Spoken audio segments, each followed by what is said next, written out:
Okay, I'm about to record chapter 10, stress and stress management. Um, we're going to start with a case study, and this case is regarding Maggie, a college student who is experiencing stress in her life. She said, I don't know what to do. She says, I'm mean. This is supposed to be awesome, exciting times in my life. She says, I mean, this is supposed to be an awesome, exciting time in my life. Finally going to college. I love college. I love being a student. But honestly, trying to juggle my schoolwork, job responsibilities, single parenting is starting to make me feel pulled in a million directions at once. So again, we're talking about stress. Um, and we all experience stress sometimes, I'm sure, in our lives. Adverse childhood experience. Sometimes ACE, you want to remember that acronym, it sensitizes people to stress in later life, meaning that children that may be abused physically, sexually, or psychologically may experience stress later on in life. Violence against parents, particularly the mother, living in with people who use substances disorders and mentally ill or ever been incarcerated.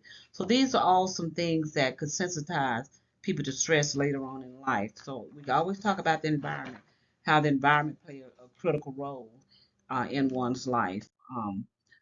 And as we deal with stress, y'all remember fight or flight. The body prepares to for a situation that perceive that even it may be a situation or it may be a threat to survival. So what happens physiologically?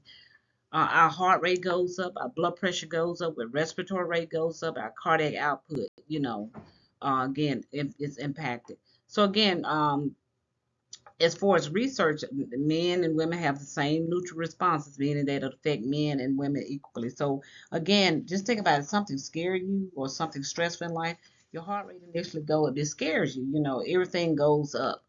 And how do we adapt to it? The as we go through stressful situations, general adaptation syndromes, also known as GAS. During the alarm phase or the acute phase or stage of stress, our sympathetic nervous system is activated. And then once that sympathetic nervous system is activated, then again, like I said, everything goes up. It activates the HPA axis to stay on alert. So again, we're in that acute or alarm phase. Then the resistant phase, the resistant or the adaptation stage. I'm sorry. This is sometimes we sustain. We go through. We start calming down. We go through recovery. We may, everything levels off. So we adapt to it. Sometimes we don't adapt to it. And people that do not adapt, sometimes they end up committing suicide. An exhaustion phase. I'm sorry. Basically, this is where we've done everything we can do. We're very exhausted. All of our mechanisms have failed us. So resources are depleted. The stress, then it may become chronic. We did not recover in that recovery phase or the adaptation phase. Can't get the word out. So again, we exhaust all of our means. So again, stress becomes chronic in nature. Let me just go back to the HPA axis. It's composed of the hypothalamus, the pituitary, and the adrenal gland. Again, this keeps the system on high alert. So the hypothalamus, the pituitary, and the adrenal gland basically just keeps our systems on high alert. Okay, so when I talk about the HPA axis, stay on alert. That's what I was referring to. So again, we didn't recover in the resistant phase, or we didn't adapt in that stage. So we exhaust all of our means or resources. So we become chronic in nature. So we have what we call bad stress versus good stress. Stress itself is negative, draining energy that results in anxiety, depression. These clients may become confused, helpless, hopeless, and then become very fatigued. Eustress is a normal physical positive energy that motivates individuals and results in positive feelings and purposeful meanings. So again, as we look at stress versus eustress, it's a Greek word meaning good or well. So eustress is a Greek word for well or good. So this is normal, okay? Again, like I said, versus distress. I'm sorry, I said stress, I meant distress. Distress, negative, draining energy, which is bad. And then eustress is good, or well or good, positive energy. Again, sometimes students do well on tests. They like, okay, I do well when my energy level is high, so I do well on tests. So we have good versus bad stress, and eustress is considered good. Case study, I'm sorry, another Maggie. We're going to continue. Our college student is aware that she needs help on 3 afternoons a week before she starts class. She has lunch with her 2-year-old daughter on campus. Then she goes to yoga class right on campus that also provides childcare.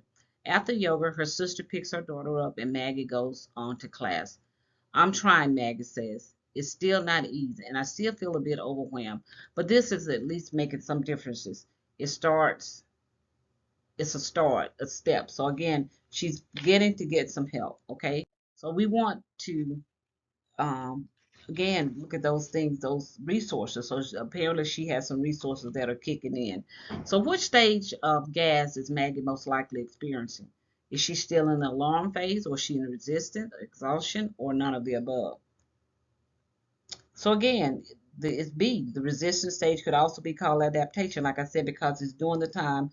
Uh, Usually, again, she having some resources. She's about to recover, so this she's had some help for the most part. Okay, so she's probably, like I said, she's in the resistant phase. Critique of the gas theory. Different types of stressors bring different patterns of response. Again, it just depends on what the situation is.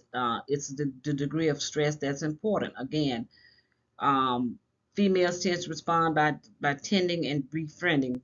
What that means is it's a survival strategy that emphasizes protection of the young. Again, this may be due to females being more sensitive to lower levels of cortical steroids, corticotrophin releasing hormones rather. So again, females tend to respond again a little bit by tending and befriending. It's a survival strategy. That's basically what that is. That emphasizes protection of relies on social network for support. So females usually have a tendency to do better because they usually seek out, get social support.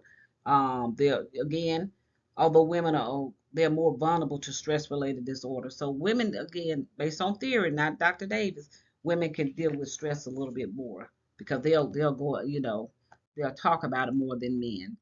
Immune system responses. There's an interaction between the nervous system and the immune system during the alarm phase. The body is negatively affected, which produces some protective factors. Again, if the stress, again, it can impact the immune system. Again, these clients put them at risk for, if the immune system is weak, so they're going to be at risk for, attracting diseases or disorders because of the weakened immune system as well. Also, these are some mediators of stress responses here.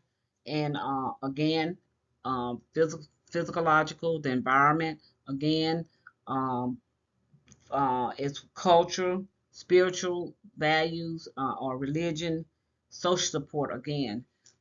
Perception, like I said, everybody don't perceive stress or perceive a situation the same way. And again, if a person is spiritually rooted or have a particular religion, sometimes it helps them cope with the stress. Then, like I said early on, social support. It could be video conferencing. Again, it could be a lot of times when clients during the COVID, during the pandemic, clients were isolated, so they had to do video conferences with their therapists again to keep them from relapsing. So again, stressors, like I said, physiological, and then psychosocial, stressful events. So there are a lot of different mediators to as a client as they deal with stress or stressors. Okay. So again, which reaction is to stress is healthy, do we think? And I think I told you that. Eustress is a positive energy, beneficial energy that motivates and results in the feeling of happiness, hopefulness, and purposefulness in life. So it's again, eustress is a result of positive perceptions toward a stress or not negative perceptions.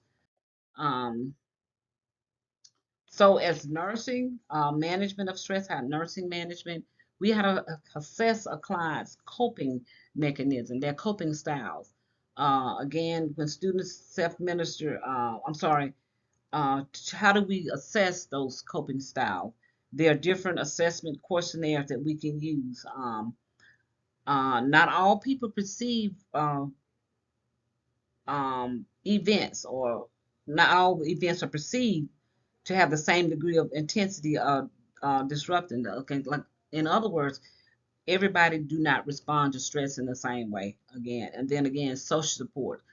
We want to link our clients to social support. Like I said, it could be hotlines, it could be therapy. So again, what we want to do is get these clients an effective healthy responses to stress. Get them help so they can respond healthy, and get through that recovery phase, and do not go into the chronic phase.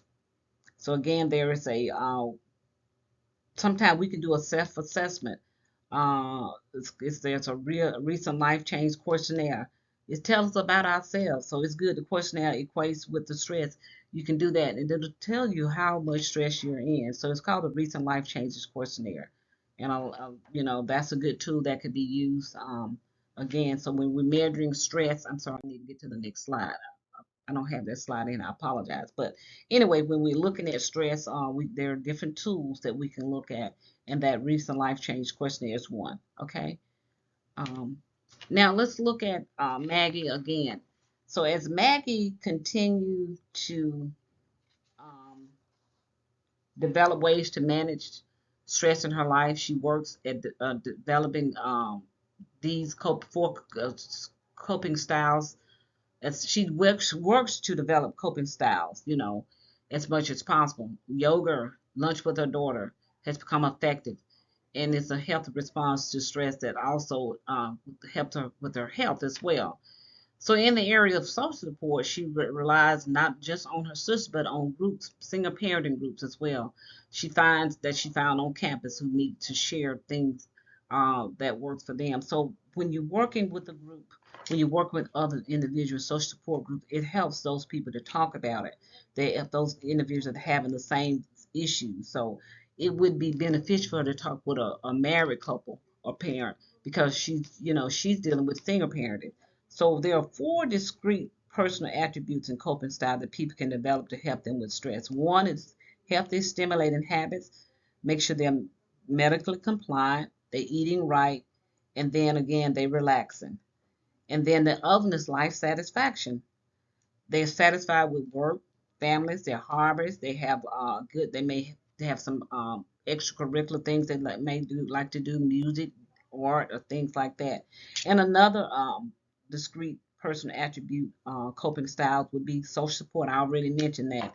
And then again, healthy and effective response to stress, making sure that they're following up with their healthcare provider, and make sure they're dealing with the stress and getting the support that he or she needs. Okay. And then also, as we talk about other techniques, I talked and mentioned a little bit about relaxation, biofeedback. It's another one. Deep breathing exercises, progressive relaxation, guided imaging, meditation, and mindfulness. And I'm going to talk about that mindfulness, and I think it's on page. Let me see, make sure I find it for you. Um, and if not, I'll come back to that. Give me just a second. I thought I had it tagged here. Um, Give me 1 minute.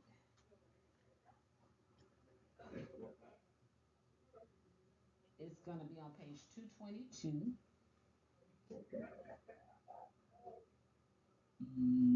Actually 151. And it goes over to a different chapter, but I just want to mention it here. Um, and just mindfulness, there it is. It's on page 151 in my book. Um, this is basically it's a strategy to help people promote relaxation. I'm sorry, it's a strategy to help people become aware of the present moment. Both meditation and mindfulness are practices that may be helpful for anxiety, because they enable the individual to reduce their worries, and strategies to develop that. So again, basically, again, it's another. form of relaxation. So it gets that person thinking about what's going on at the moment, get their mind off that perceived stress. So a lot of times people are stressed out over a situation that may not even occur. So biofeedback provides immediate and exact information regarding the muscle activity, brain waves, and skin temperature, heart rate, blood pressure, and other bodily functions. So that's the biofeedback, and that is a form of therapy as well. Biofeedback is okay. Let's see. Other techniques: physical exercise, cognitive reframing, journaling, writing down what is going on, and then humor. Laughter is good for the soul. Cognitive reframing, also known as cognitive restructuring, is to change the individual's perception of stress by reassessing a situation and replacing the irrational beliefs. So again, you're perceiving something that had never happened. So we're trying to refrain from that, replacing with those irrational beliefs, and we're going to reassess the situation, thinking about something positive, not to worry about things that haven't occurred or may not even occur. So that's what we call cognitive reframing. So we're going to reframe from those negative, irrational beliefs. Okay? And then the last audio question that I have is, in gas, which stage occurs first? And I think I told y'all that the alarm stage is the initial stage, is brief. Either we adapt, we fight or flight to a stressor. So that is basically the alarm phase.